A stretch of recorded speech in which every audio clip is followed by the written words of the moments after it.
that was another one that I thought was surprising, and there are a few things underlying that. One is the nature of ransomware attacks has changed. It used to be, sort of like NotPetya. We're just going to encrypt all your machines, and then we'll sell you the decryption keys. But now, what's happening is attackers are exfiltrating sensitive data, or data that they can get their hands on anyway, and holding that for ransom. They're saying things like, we're going to publicize all this information, and if you don't pay us money for the data. So you've got two things you have to buy now. You've got decryption keys and the get rid of my data key, if you will. But how do you really know that they're deleting the data? Well, yeah, I mean, that's is there such a thing as honor to say, no. Okay, well, I promise as your assigned criminal that I will delete the data that you paid me for.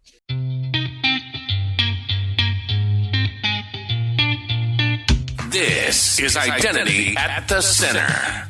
If it has anything to do with IAM, this is the go-to podcast. Now your hosts, Jim McDonald and Jeff Stedman.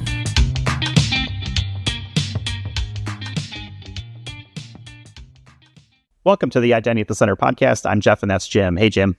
Hey, Jeff. How are you? Oh, not so bad. Yourself? Good. I'm excited to talk about ransomware. How about you? It's always a good time to talk about ransomware. And that's why we do this, right? Is to protect people from ransomware, or hopefully mitigate the risks associated with it. So yeah, let's get into it. We've got a sponsored episode today. This one's brought to us by Semperis. You can visit them on the web at semperis.com. And I want to welcome back Gil Kirkpatrick. He's the chief architect at Semperis.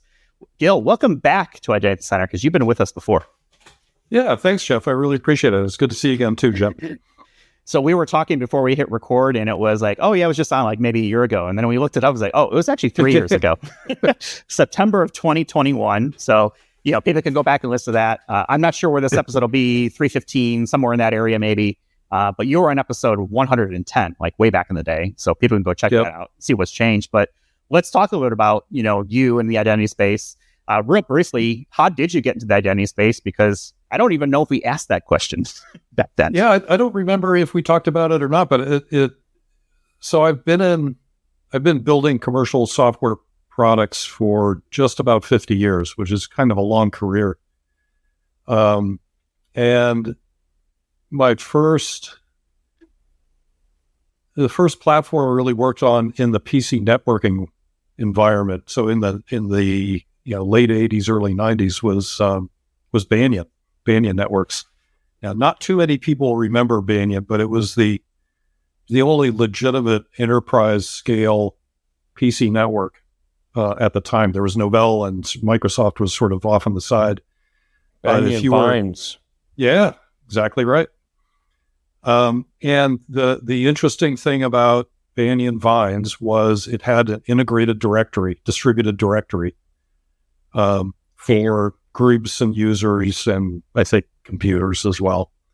And that was a concept that nobody had really thought about before, or at least not commercially anyway. And it was largely invented by Jim Allchin, who later became VP in the technology side at Microsoft and drove a lot of what became Active Directory. So that's really where I started. I built products to help people manage their Banyan Vines environment, and then did similar kinds of things for NetWare, NDS, eDirectory. And then that's sort of when Microsoft came out with Active Directory. I was at a company called NetPro. And in fact, we'd been working with Microsoft for several years before they shipped Active Directory in 2000. And we built management products primarily for Active Directory. And then since then, it's been, Active Directory related stuff. And then I was the CTO at an identity management company in Australia that built sort of industrial scale X500 directories.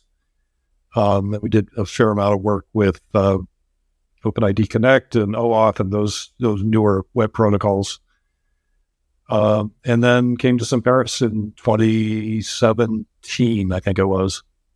20, yeah, that sounds about right. So do you consider yourself 2019. do you consider yourself an identity person or a software developer or somewhere in the middle? Oh, yeah, somewhere in the middle, I Yes. would say. I'm, yeah. I mean, definitely a software guy. I think my sweet spot is in software design and development. But my focus has been on identity-related issues for the last 20 years, something like that. So I'm very in tune with all of the issues around managing enterprise identity. And in the last 4 or 5 years, on all of the ways that identity can be attacked and misused. So I've become pretty knowledgeable in that area as well.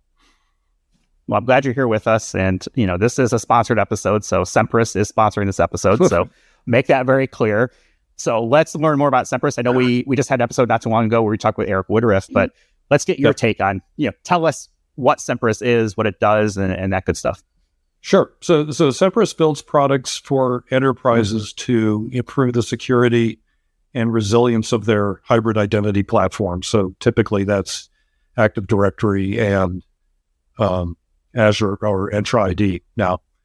And the basic idea is if you've seen the NIST cybersecurity framework, you've got those 5 phases of managing a cyber attack, of identify, protect, detect, respond, and recover. We try to cover all of those activities related to the identity system.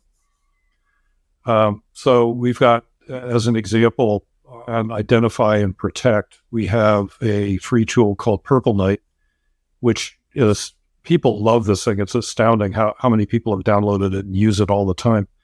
But it does a comprehensive analysis of your Active Directory environment and your security posture, along with Entra ID, and gives you a really easy to use report card about how you're doing in different segments of configuration and management, and gives you suggested remediations and all of that. So people they download it, they run it.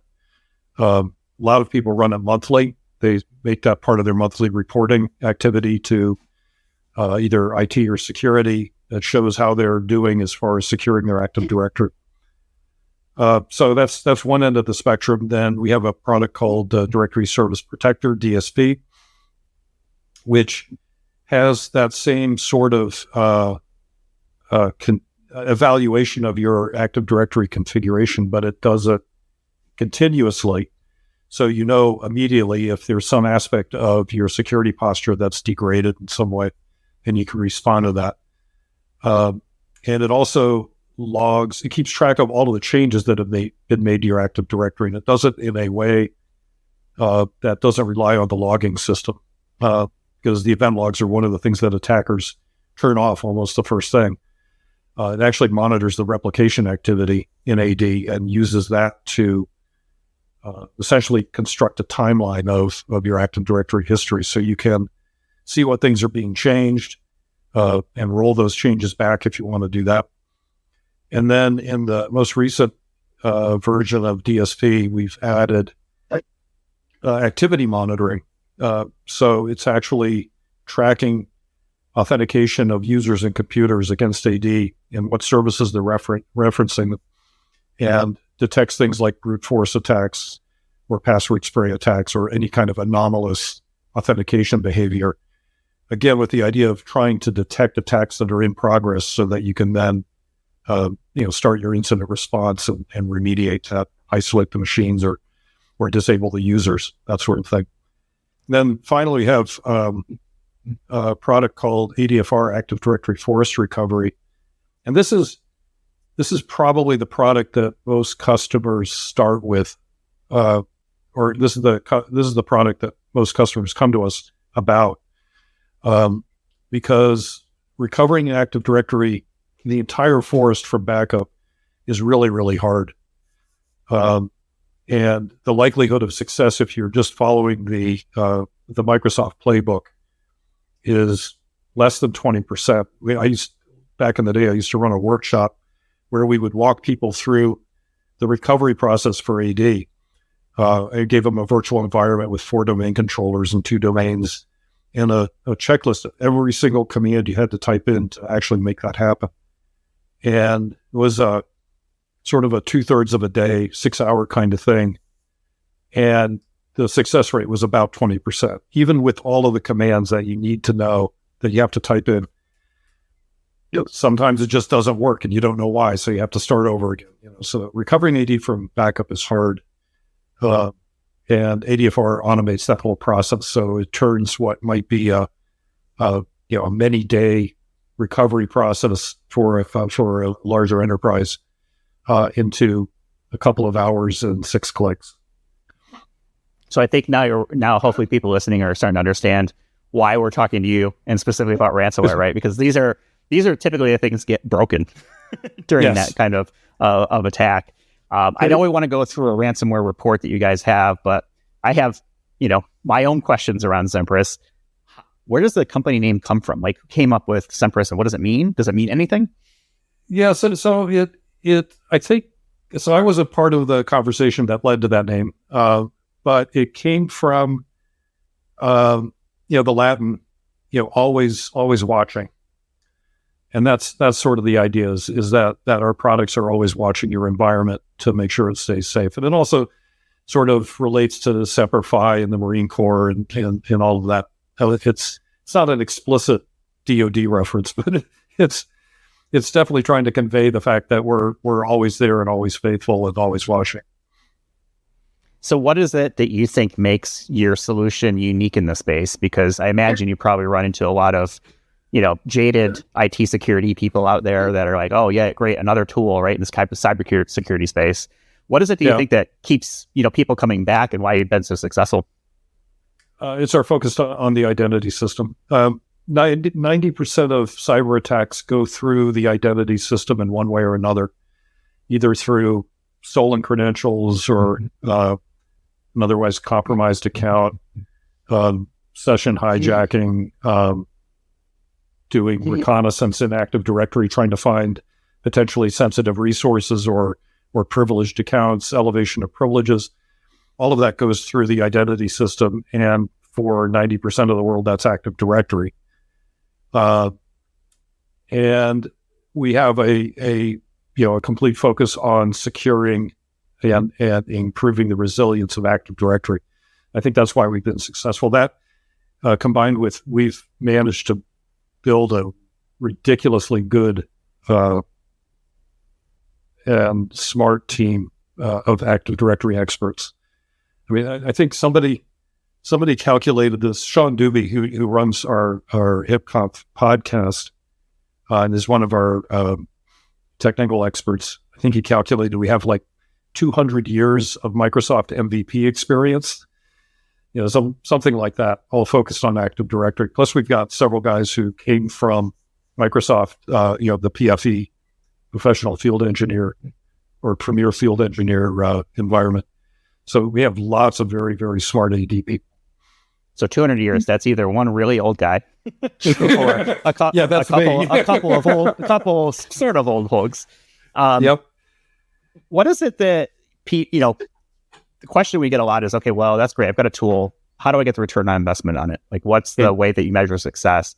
Is it, I guess, how do your customers measure the success of the purchase or the investment that they've made in your tools? So a really easy description or easy way to explain that is with ADFR and forced recovery. And the simplest way to measure it is how long does it take you how much effort do you spend backing up Active Directory? How long does it take you to recover from backup in a new environment? So as if you had a cyber attack, how long does it take you to do it now? And how long does it take you to do that? And how reliably after you have ADFR? And it's, the difference is stark. Mostly organizations have never recovered AD from backup, or the ones that have did it in sort of a test environment, or they did it by taking virtual machine snapshots and then, resetting to those, which, none of those are effective when you're recovering from a cyber attack. So that's really all it takes. And when we demo ADFR for people who have had the experience of trying to recover AD from a cyber attack, and they just see it happen sort of automatically. That's the value proposition right there. If you look at something like Purple Knight or Directory Service Protector, DSP, you get a sort of continuous feedback of your security posture in AD. So it provides you a way of measuring how well you're doing, and you can use that to basically measure your success. So a lot of people say, well, my authentication security was a D and now it's a B. So, that's awesome.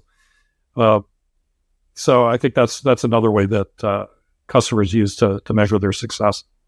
It's nice to have like that tangible scorecard, right? Look, Mom, I got an A. Yep. Yeah, exactly. Right? It's exactly right. You'd think it's kind of silly, but if you're in the identity space or in IT security and you need to explain to senior management, how are you doing now and how have you improved things? The kill card's perfect, and people get it, right? They can understand that a D is bad and a B is, not too bad, but it could be an A. So, maybe work a little harder, that sort of thing. Let me ask you a side question here, because I want to talk about HipConf next, but is it realistic to get an A? Because I see a lot of times it's like there are risk decisions that get made, and maybe something gets sacrificed in the name of like a user experience or, a business process, and there's like risk acceptance. But do you think it's realistic to say yes to get all A's on that sort of analysis? Probably not. I'd say probably not. A's across the board probably doesn't make sense because the cost to do that is probably not worth the risk that it mitigates. Meaning like the remediation steps to like get to that A on that next level. Yeah, exactly. But I think it's really important to understand where you're at, and that way you can make those trade-off decisions consciously and say, we could. This application is kind of a risk because of the way Java is handling credentials, but we know that we've protected the server. It's on an isolated network, so that's okay. We'll take that. Yeah, so you got other layers, right, to help defend whatever it may be. Exactly right. Let's talk about HipConf because this is something that's taking place in November, November 13th and 14th. It's in New Orleans, so that's exciting. We actually have a discount code, IDAC Pod. We'll get you 20% off of that. I've never been to HipConf, and it stands for Hybrid Identity Protection Conference. What's it like to be there? What is it? And how many chicken and waffles can I get in New Orleans? So I'm going to come back to the chicken question because there's actually more to that question than you might think. So HipConf is a conference that we've been sponsoring for probably 4 or 5 years. We organize it as well. It's non-vendor specific. This is not a Semperis user group. It's not a Semperis product pitch. It's really all about educating practitioners on the ins and outs of securing your hybrid identity infrastructure. And that primarily is Active Directory and Tri-ID. We get the speakers are all either highly experienced managers of technical teams or actual practitioners. But the goal is for all of these sessions that you go in, you learn something, and you can take it home and use it. That's sort of what we're shooting for in all the sessions. Some of the people we've got, so we have a couple of people from Microsoft. So Alex Weinert, who runs their identity security effort for Azure, Azure and Entra-ID, is going to be keynoting it. Marty Momjian's a guy, he's a Semperis guy now, but he runs a lot of our incident response. He used to run incident response for healthcare at CDW. And so he has a lot of background on what recovering from a real ransomware attack looks like. And other people are, we got like Joe Kaplan from Accenture, who he's done everything with identity in Accenture, starting from, ADFR, Active Directory, not ADFS, Active Directory Federation services, through rolling out passwordless authentication in Accenture.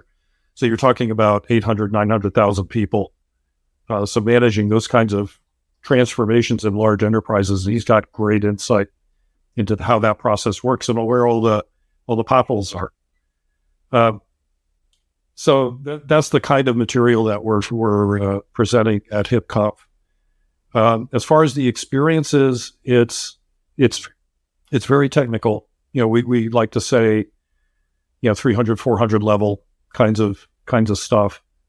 It's very welcoming in the sense that we've built a great cadre, a great community around HipConf. And if you're in the identity space, it's not sort of like, the speakers are over there and you're sitting over here.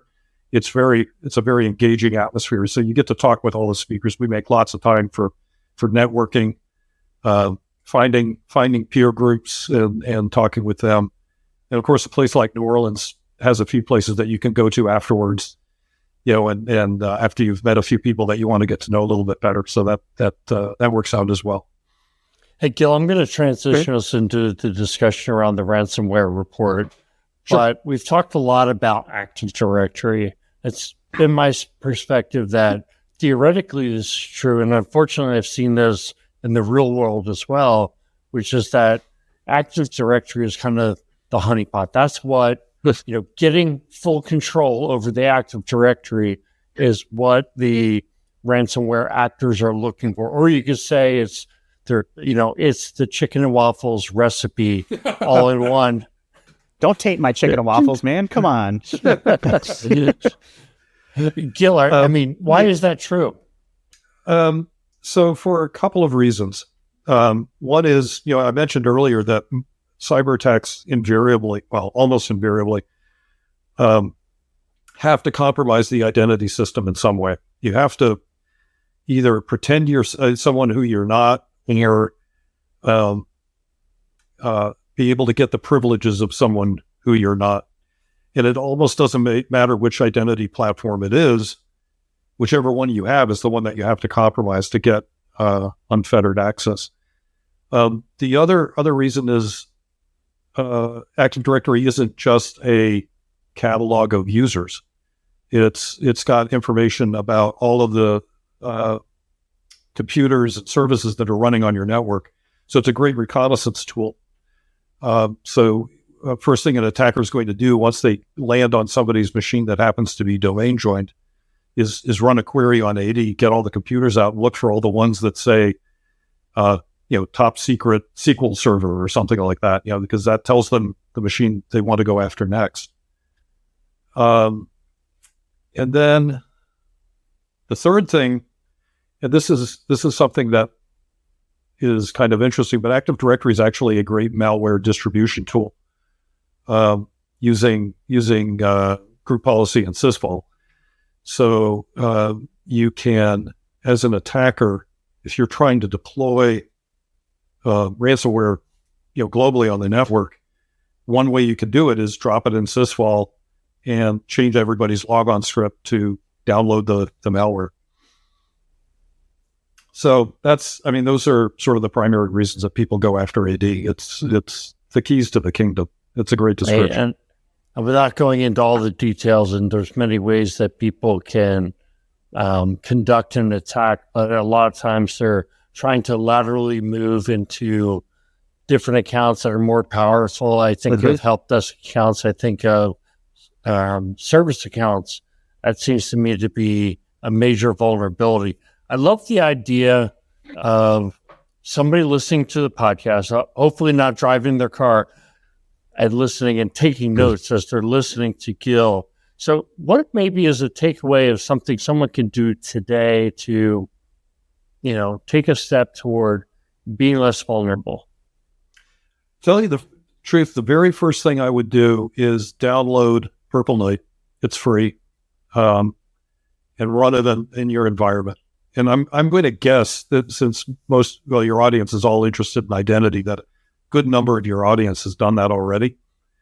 Doesn't require any special privileges. You just put it on a workstation that's domain joined and run it and get your report card and take a look at the grades that it assigns to you. They're just grades, right? They're a sort of an evaluation that we made up that sort of makes sense. But then look at the details underneath that about things that Purple Light found about, like delegations, insecure delegations. That's a favorite one. That would enable an attacker to elevate their privileges by compromising a member of a group, for instance. There's all kinds of things in that report. It's pretty impressive. I'm really pleased with that product. One other thing I think about with when it comes to why takeover of an Active Directory is such a beneficial thing for a ransomware actor is that it's so hard to restore Active Directory, right? And a lot of times ransomware accounts can be taken over, before the event. So not having a good backup and restore methodology. Like, I'm not trying to just serve things up easy to you, but this is just the basics of running an IT environment. Is you need to be able to have backups that you can rely on and a restore policy that you can test on a periodic basis so that you're sure it's going to work when you need it. I mean, this could literally be the ability for your business to do business the next day. I mean, that's exactly right. You have right. that control of the Active Directory. You can wipe out the email system. You can do all kinds of things. I mean, there have been real world examples of companies unable to operate for a week. I mean, can you imagine your organization being unable to operate for a week? So I'm not trying to just make it fear, uncertainty, and doubt, but these are real risks. And if they happen on your watch, it's going to be a very uncomfortable position. Yep. It's you pretty much nailed it. It's not only is Active Directory a great thing for attackers to go after because of what it lets them do, but if they compromise it, for instance, if they flatten all your domain controllers, you've got a real problem on your hands, because recovering AD from backup is hard, and you can't just go back to the last backups, right? Because those are probably compromised as well. They're going to have changes in ACLs. They're going to have changes in group memberships. They'll have backdoor accounts that have been added. And you have to do and even beyond the changes in Active Directory, but there's going to be malware on the servers in Windows. There are going to be hacked DLLs and executables that sit on those backup images as well. So you need to recover in an isolated environment on fresh installs of Windows that you know are good. And you have to be able to recover just the data of Active Directory, not the entire binary environment of Windows. And if you can't do that, then you can't really rely on the system that you recovered. So let's talk about the ransomware risk report. We'll finally get to that. And it's available on Semperis' website, but we'll have a link to it in our show notes. And I made, I kind of made notes for some of the statistics that really jumped out at me. The first one was ransomware attacks are frequent and severe. Organizations are facing a constant threat of ransomware attacks, with 74% of victims experiencing multiple attacks sometime within the same day. Tell us a little bit more about that one. So I shouldn't have been shocked, but when I read it the first time, I was. But essentially, all organizations are being attacked by ransomware a couple of times a year. I mean, it just happens continuously. It's not a notable event anymore, really. It's just one of those continuous things that security teams are dealing with, which I hadn't internalized that before. So that was surprising. The other one about, suffering multiple attacks in a day was a new one. And then there's also the, paying multiple ransoms as well for a single attack, which we can talk about. What does it mean to have multiple attacks? Can you explain it? Is it literally different? Is it different attackers, or is it part of the same attack? It's just multi-stage or something like that? So it's both. So I know we helped a company with their incident response, and they had 4 separate threat actors in the environment that were attacking them in their AD. It was a disaster. It was a complete mess. But I think what happens now that ransomware and cyber attacks in general have been commoditized and commercialized. As soon as an endpoint gets compromised, and there's some backdoor inserted on that machine, that IP address gets published and sold to whoever wants to buy it to insert their own, for another attacker to insert their own software.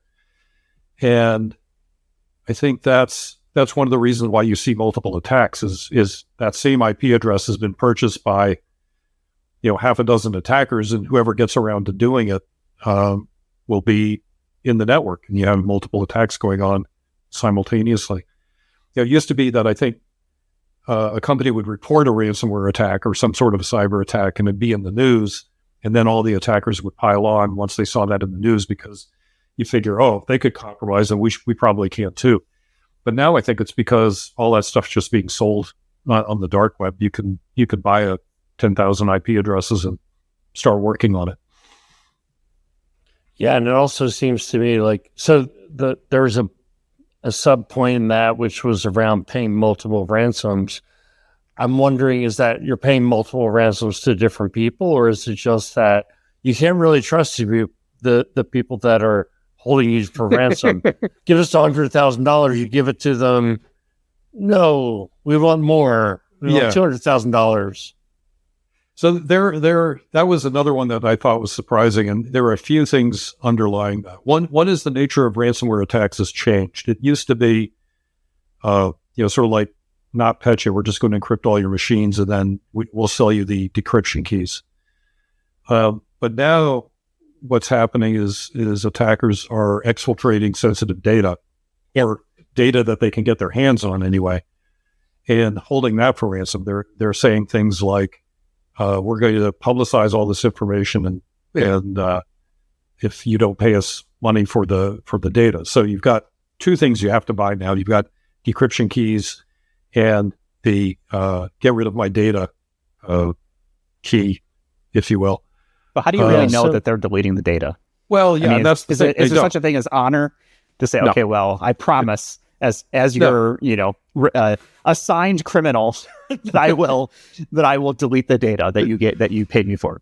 And that's I think the thing that companies are maybe missing. I think the hit rate on the decryption keys is, I think those either fail to work or they don't actually get keys like 30 or 40% of the time, roughly. So already you have to add a premium to whatever ransom you're paying for that. And even if the attackers say, okay, well, we deleted the data that we had stolen, they've sold it to somebody else. And so now somebody else has it. So maybe they're not going to publicize it, but somebody else will, or somebody else will use that and spend more time grinding through it to see what's interesting in there and then sell that data. There is no honor in this scenario. So, Gil, I was going to ask about that issue of decryption keys. You mentioned that sometimes they don't work. I've heard that in a lot of cases they actually work, but they operate so slowly that performing the decryption would take months, and so the companies fall back to some other way to get their data back. Yeah, it can take a long time. And the other thing is that in a lot of cases when binaries have been encrypted, the way the encryption works is it can actually add a bunch of random bits to the end of the file. And when it's decrypted, those random bits are still there. They've just been decrypted.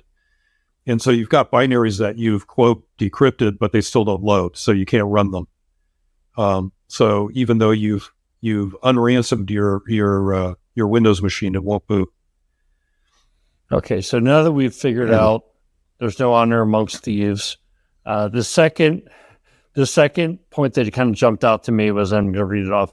Business disruption is widespread. Ransomware attacks cause significant business disruption, with 87% of attacks leading to disruption like data loss or system downtime, even when organizations have disaster recovery and backup systems in place. So what is the case? Is that they have the backup systems in place, but they can't restore them? Yeah, a lot of times the backups themselves have been encrypted. That's one of the mistakes that companies still make to this day, is they store their backup images on a server someplace. And that's, if not the first thing the attackers go after, it's maybe the second or third. So that's kind of a fail when people do that. The other thing is a lot of times IT orgs have not thought carefully through the process of recovery. They think, okay, I've got a backup of the SQL server, so I can recover it. Well, it turns out it's not just the SQL server, but there's a whole file system on another server that's necessary for this application to run. And you don't back that up very often, or you back that up on a different schedule. So you've got a database for one day in a file system from a different day, and now the application's confused and it doesn't work.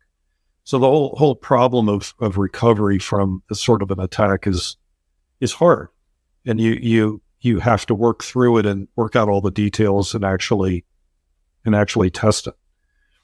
So I think that's another reason that people can't recover. So the next one I found was I found another one that was really interesting, Gil, if I could. Most companies pay the ransom. So 78% end up paying the ransom. 32% paid it 4 or more times. So here's my question. Should companies pay the ransom? I think we get this idea that when a ransom is being held because a human being is being held hostage, the advice is, and I've never been in this shoot the hostage. Of course. No, don't. I don't Screw the hostage. I think what I see on TV is they say, don't pay the ransom, right? And from what I've heard, most public sector organizations don't pay the ransom and receive less ransomware attacks, maybe because of that. But can we really blame companies for paying the ransom? I heard there were 2 large casino operators in Las Vegas, I think it was last year. Both were hit by the same, and it was more like a social engineering. I think it ultimately led to ransomware, but one paid the ransom, the other did not. The one that paid the ransom never suffered any downtime or issues. The one that did not pay the ransom got owned and had a lot of very public side effects because of that. Right. So are companies wise or unwise to pay the ransom? It's tough if you try to judge it as a moral decision, because you can argue both sides pretty effectively, I think. But if you look at it from an economics point of view, what's the most effective response for the life of your company? That's maybe a little easier decision to manage, because if you have an idea of what it's going to take to recover from backup, and you have an idea of what the ransom is and what the risk is, or what the likelihood is that the threat actors will actually give you valid decryption keys and get rid of the data that they stole, then you can you have a framework to make a decision. And I certainly wouldn't blame anybody for making the decision to pay the ransom, but I think they also aren't looking carefully at the costs that they're going to incur either way they go. And the solution, which is an idealistic solution, but I think it's the way forward, is you need to be able to recover your systems. And so if somebody attacks your environment, well, you just thumb your nose at them and you just recover from known good backups and off you go. I mean, if you think about it, if you could recover your entire IT estate in 15 minutes by pushing a button, well, ransomware is totally irrelevant then. Who cares, right? You don't care. Who cares? So I think that's the direction you want to move in. Is you want to make this actually brings in this is where the term resilience comes in. You can't prevent the attack. I think we're pretty clear on that. But you can make it harder for the attack to take on full sort of network-wide scale, and you can make your environment more resilient, which means you can recover from that attack more easily and more quickly and more effectively. So I think that's how I tend to look at that decision-making process. So I want to pick on the second part. I mean, 78% paying I can't get, and I think there might be even something in the U.S. from like a government, either policy or even a law that they're not allowed to pay, and maybe that helps. But 32% paid it 4 or more times in the past. How bad is your security if you're like, oh, this is our 4th ransomware event of the year? I mean, 1 is bad enough. I mean, are these just repeat things? I mean, how do you quantify something like that? Is it the same attack, or is there a way to? Is it really separate attacks that kind of weak that number? I have to look at the details of that question and the responses, because I don't understand that really myself. I know there are cases where the threat actors are asking for multiple ransoms. I know that happens, but I didn't think it happened that often. And it's mind-boggling that the same company would be paying multiple threat actors for what looks like the same, multiple attacks at the same time. That line item in the budget, that's our ransomware budget. We know we're going to get hit, so we're just going to put money into it. Geez, we could spend some time talking about cyber insurance and how that all relates to this as well, because that's part of the story too. This next point that I pulled from the report, I thought was interesting. It gets into organizations lack Active Directory specific protection. I just wanted to highlight a point, which is if you are using non-AD or non-Microsoft systems for IGA or privileged access management or an IDP, but you have Active Directory in your environment, perhaps your email system is tied to it, you still have the same risk. Yeah. So it goes on to say, while many organizations have identity recovery plans, only 27% have dedicated systems for recovering AD and prime targets for attackers. So to me, this is one of the points that I've kind of felt for a long time, is that when you're doing your disaster recovery plan, you not only need to think of it in terms of, okay, an asteroid hits our data center, or there's some kind of fire that takes us out of business. You really need to be thinking about the intentional targeting of your organization and bringing down your IT systems, including your Active Directory. Yep. That's something that I think IT orgs are getting their heads, or have gotten their heads around, that the classic data center fire, or, ran a backhoe over the fiber kind of disaster recovery scenario. That's one class of thing, but cyber attacks are entirely different. They're not defined by physical boundaries. It's a logical attack essentially. And once, even if you're a globally distributed company, once I land on a domain controller, I can get rid of all the domain controllers. I can do it pretty quickly. So the nature of the attack is entirely different. Yeah, and Gil, what I wanted to wrap up with was, I kind of feel like if you watch the news, we're hearing less about ransomware attacks than maybe we were hearing about in previous years. Is that the case? I mean, why is that? Why do you think it's less in the headlines? Yeah, I'm not sure I know why that would be the case, because certainly the number of attacks based on our survey has gone up. It's not gone down at all. Part of it probably has to do with the detrimental PR around it, that you would rather not say anything about it if you don't have to. But I think also that's going to change in the near future, because there's some regulations that have come out of CISA that affect a broad swath of verticals. I mean, there's probably about 15 different verticals for companies that are affected by these regulations. What's it called? CERCIA, the cyber. Yeah, there's like a notification law, right? Yeah, basically. It's a notification if it's a certain number of users and certain number of financial impact. If you're in a certain industry, that's CERCIA. Yeah. And so I think we're going to see a lot more reports coming out because of that, when that regulation goes into effect. And that's coming up imminently, I think. Pretty soon. But to answer your question, I don't really know why we don't hear about it. Maybe it's just not interesting anymore.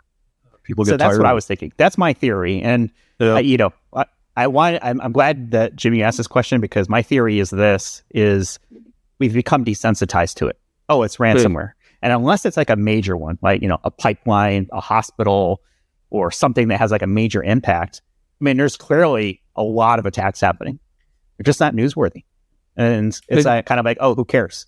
Unless it affects me and it's a critical, infrastructure thing that kind of makes the news. Yeah. That's my feeling. It's like, I feel like we're just become desensitized, and they're not worth the 15 minutes of fame that they're getting.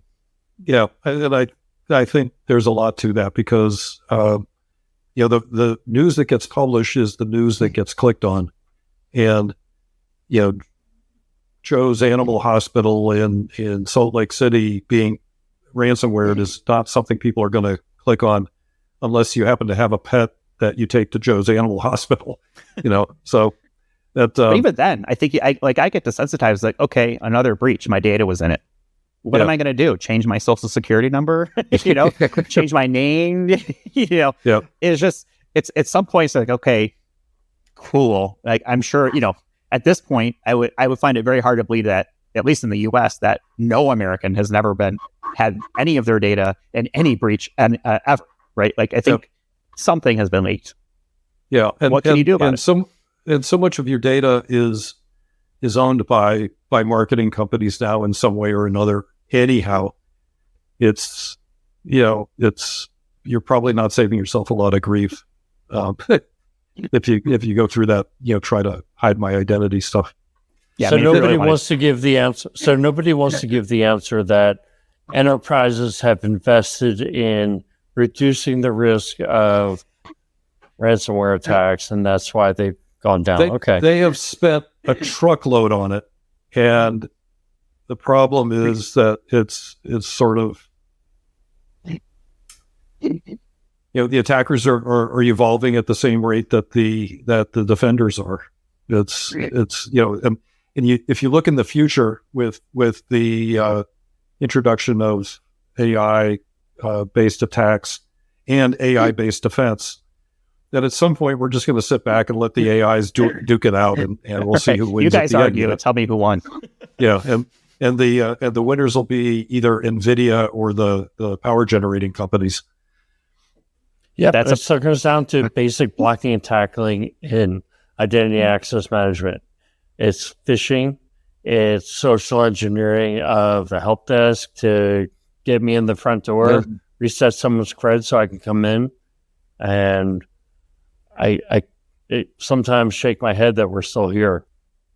The blocking and tackling thing is really, really important. I've been saying this for years, that if you just do the basics well and diligently, that gets you a long ways.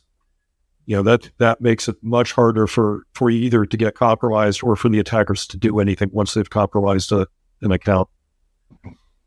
That's also one of the things that Purple Knight can help you with, because it's essentially a catalog of all the blocks and tackles that you need to make. Yeah, here's what you should do. Do this. It's like literally a playbook, right? Exactly right. You really don't have an excuse at that point. It's like, well, I didn't know what to do. Well, here's a free tool that will tell you that. So we'll have a link to that in our show notes. I got one thing I want to wrap up on before we shift to piloting, because I want to ask you about piloting. Do you think, so I don't remember which one of you guys said it, but just now was the investment, there's huge investment being made in cybersecurity and specifically against this. Is this a case where, not everybody's investing in it. So does a big company who makes a big splash and say, we're going to spend $10 million or $10 billion, skew a number like that to say, oh yeah, there's more investment that's ever been made, but are there big companies that have massive investments that sort of drive that into a false sense of a rising tide lifts all boats? I'm just curious what you guys think. Because I can't imagine the veterinarian, right, that you use an example, right, the pet hospital, they're probably not spending $10 million on cybersecurity tools. But for sure. A large company is. Does the spend equate to the overall risk reduction to the industry? It might. I I don't think I know enough about the economics of cybersecurity spend enough to really say for sure, but that's entirely plausible that some, a relatively few companies have spent a truckload of money, and that sort of skews the numbers. Yeah, that's I would say likely. I do believe that it could be somewhat a case of you don't have to be the fastest, you just have to not be the slowest. You have to be faster than the other guy. Right. I mean, we both live in the mountains, Gil, right? It's to outrun the bear. You don't have to be the fastest one, just be faster than your friends that you're camping with. Exactly right. Yeah, there's something to that, I imagine. All right, let's talk piloting, because you mentioned before we hit record that you've got a Cessna Bird Dog. And I am fascinated by the idea of piloting. I would love to get a pilot's license and just fly all over the place. I'm a big fan of it. So you're doing what I hope to be doing. So if we get more sponsor episodes, we need a whole lot more for me to get a plane. That's for sure. So I'm gonna fanboy out over here and say, okay, tell me about what it's like. Like, you've got a plane. How did you get into it? How often do you fly? Like, I think the range of that's probably a couple hundred miles, maybe 300 or 400 miles or more than that. Yeah, so the cruising. Well, so let me back up a little bit. The Bird Dog is a military airplane that was designed and built really in the Korean War, but used extensively in Vietnam. And it was built for forward air control and reconnaissance. So it was built to fly low and slow so that the pilot and observer could see what was going on the ground and report back, either to direct an airstrike or to direct artillery, or just to report back on enemy troop movements. So that was its mission. It's not what you would call a traveling airplane. Like, it's not going to, if you need to make a weekly commute from North Carolina to Dallas, that's not the airplane you'd want to do, because that would be so no Wi-Fi. Is that what you're saying? Exactly. But one of the reasons I moved to Idaho is really well known for the mountains and rivers, and the fact that a lot of the rivers have almost no access to them, either by, no road access for sure, but they do have lots of little grass strips that have been built either by the Forest Service or BLM or Idaho Fish and Game, so that those people can go out and service the areas. And those are available for pilots to use. And the Bird Dog's an ideal backcountry airplane for that, because it can get in and out of very short, unprepared strips very easily. And so that's one of the reasons I'm here in Idaho, and one of the reasons I got the Bird Dog is to spend more time flying in the backcountry, which is just wonderful. I mean, to answer your other question, I started flying in the 80s. I started out in gliders, and ended up doing a lot of commercial rides in gliders. So I'd fly people out over Massachusetts Bay in a glider, and then we were flying in and out of Plymouth at that time. And I got my power rating in 95, I think, and been flying ever since. So I probably fly every other weekend somewhere. Generally it's maybe within an hour and a half, something like that. But there are so many little backcountry strips in Idaho. There's endless places to go explore. And you land someplace, there's nobody around. You have a beautiful creek, or maybe you have the middle fork of the Salmon River, the Snake River, one of those kinds of wild rivers. You're a trout fisherman, you're all set. You're set for life. And you can camp, or you can just hang out, stick your feet in the water, and commune with nature for a while, and then fly home. That sounds so awesome. So you mentioned you would drop into like a scenario like that. I mean, short runway. You mentioned sort of the short landing and takeoff. Like, what's the? I guess, give me a sense for like how many yards or feet or whatever it is, like, of space do you actually need to take off and land in this plane? So probably if I'm on grass or gravel, sort of in the 500 to 1,000 feet is plenty. If I'm on asphalt, it can be a little bit shorter, but none of the backcountry strips are asphalt. So And the bird dog that I have has had some modifications made to it. So it has more horsepower and wings that have been specially modified for extra lift, and for slow flight. So it can get down, like once the wheels touch the ground, I'm probably stopped within 100 feet. Wow. Yeah. And a racing stripe maybe for speed, aerodynamics. There you go. That's pretty cool. What's the worst weather you've flown in? So Give me a hair-raising story. Hair-raising right? experience. Let's ramp up the drama. Okay, so I haven't had any weather-related incidents other than once flying in a glider. I used to race gliders when I lived in Arizona, and the idea would be that you launch a bunch of gliders at the same time, and then you have a designated race course. So you go to Wickenburg, and then go to Prescott, and then go to some other place, and then you come back, and whoever goes around the fastest wins. That's the idea. And it was a day where there were some big cumulus buildups that were eventually going to turn into thunderstorms. But those also have amazing lift, those big cumulus clouds. So I was cruising along in my glider, getting closer and closer to the bottom of the cloud. And there are regulations that say you have to maintain a distance from the bottom of the cloud. So I put the stick forward to start descending and going faster, but the thing just started sucking me up into it. And I was really struggling to not get sucked up into the cloud. And once you get into the cloud, you have no visual reference, and you can't tell up from down or left from right.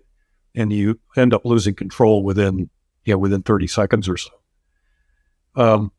And I pulled the spoilers out to descend. I had the nose down. I was probably going 130 or 140. And I was just barely creeping down. And all of a sudden I hear this huge bang. No idea what that was. And I have this rush of ice cold water running down my back. And it turns out that it just started to rain. It was, a thunderstorm that just started. The crack I heard was a thunderclap somewhere. And that water was just leaking in through the canopy because it hit so hard. It just poured in through the canopy and got sucked right down the back of my shirt. So the bang, worrying about trying to get out of this cloud, the bang and the ice cold water running down my back all at the same time was terrifying for about 10 seconds, 15 seconds. Then I realized what happened, and it was okay. So and then you got down low enough to be out of the lift from the cloud. I basically just gunned it out from underneath the cloud. And once I got outside the cloud, it was fine. When did you fly again after that? Or at that point it was lighter, but did you all right, I'm going to take a break for a couple minutes? I actually didn't fly for a couple of weeks after that. Yeah. Okay. Yeah. Jim, can we get an IDAC plane, like the logo on it? And is that an appropriate business expense? I don't see why not. You'll have to check the IRS guide for that, though, Jeff. I have a feeling they would not go for that. Oh, sure. Come on. All right. Well, why don't we go ahead and write it off, though? We probably couldn't finance it unless you do a lot more sponsors for less. Yeah, like one every day is probably the way we'd have to do that. So I'll talk to our marketing people and see what we can do to help you out. Yeah, well, I'd say let's get the plug in then. Semperis.com, Semperis.com. Gail, thank you so much for spending time with us. We're going to have a bunch of links in our show notes. Definitely encourage people to go check it out. I mean, this is something that's almost like a no-brainer. You need to have something to protect your environment, and this is a good solution to do that. So with that, we'll go ahead and wrap it up for this week. You can find Jim and I on the web, idacpodcast.com. And of course, we're always on LinkedIn. And then, our YouTube channel, idacpodcast.tv, will take you straight to it. So want to thank everybody for watching and or listening. Gil, thank you so much for your time. And we'll talk with everyone else in the next one. You've been listening to Identity at the Center. We hope you've enjoyed the show. Make sure to like, rate, and review. And we'll be back soon. But in the meantime, hit the website at identityatthecenter.com. See you next time on Identity at the Center.